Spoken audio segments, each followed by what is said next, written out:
Alright, welcome to my channel, Mr. Locksport. What I'm working on today is this Baton 50mm.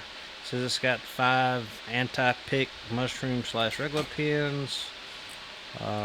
Fairly flat bitting. Does work.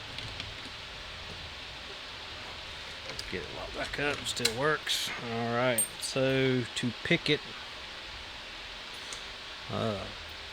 we'll use top of keyway,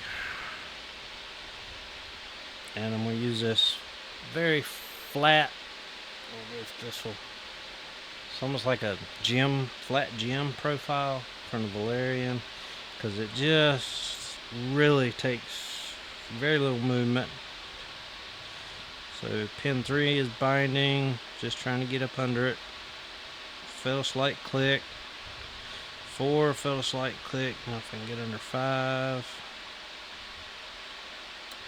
Got a click.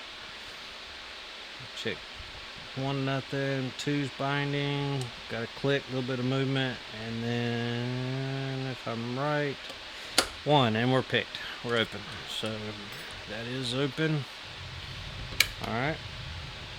Now let's see if we can give maybe better to try to rake it. So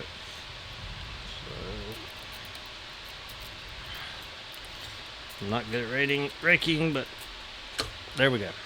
It's open. So that is the Baton 50mm. Alright, thanks for watching.